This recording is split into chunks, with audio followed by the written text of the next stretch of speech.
when preparing for anything that I say on finance, I have to make a caveat. I'm a lawyer, so I need to do it. It's very difficult to give a plan how to reduce the deficit, how to deal with the national debt, as long as we do not know exactly what the situation is. At this moment, like Andine just said, we know some numbers, but we do not know everything. We have some off-balance accounts.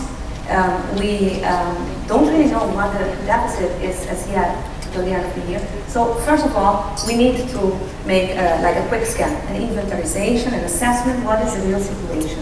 And based on the real situation, of course, have our experts draw a plan in which we will be reducing the deficit and dealing with the national debt on a regular, in a reasonable time.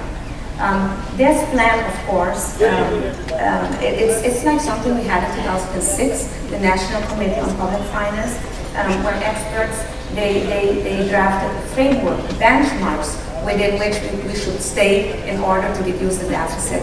And we would like to introduce some kind of plan like that again, in order to have the benchmarks, everybody knows this is the way we're going, and be transparent about it, and together work towards reducing the deficit. Of course, there is always the revenue side and there is the cost side. The revenue side, we strongly believe in modernizing our tax system.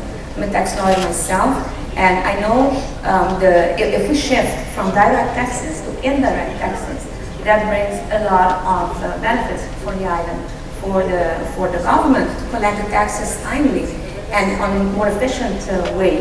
That is the direction that we would see Aruba go, lowering the profit tax, lowering the income tax, and then create some kind of sales tax, value-added tax, or an indirect tax like that. The BBO was a very courageous measure. Perhaps it was not the best model to introduce, but it was done. It was the first step towards modernizing our tax system. On the revenue side, we also think that we should create more incentives, tax incentives. We have the system, there are a lot of incentives to think of, because once you incentive the business community into investing, that will create other avenues. Like for instance, if we want every businessman to improve the facade in the Caribbean cruise, we could give a tax incentive on that part, making sure they do the improvement during the time that the tram is built. Those are free and plus to the government.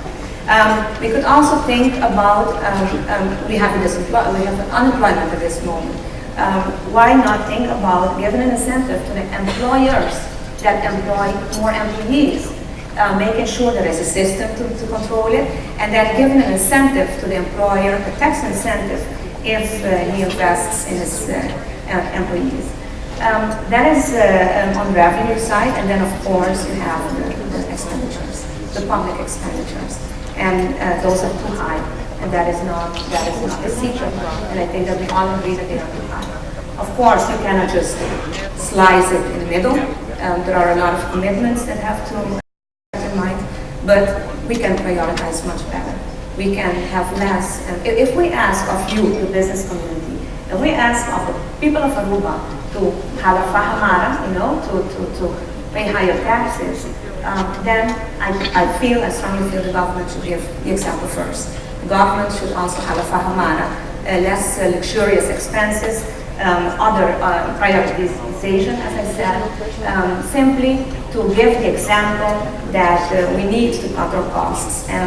It's very premature now to say which costs to cut, and like I said, we really need to do the assessment. I have to say that perhaps I can hear you thinking it's easier said than done. Perhaps it's due to the fact that I'm a woman, and we as women, we tend to cut into costs. We tend to deal with priorities every day, all the time.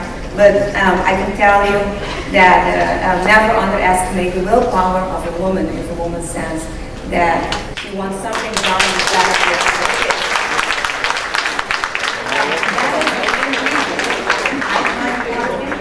And I say the words of my late mom, but the people said, the happiness that I wish for my children, I wish for all the children of the world.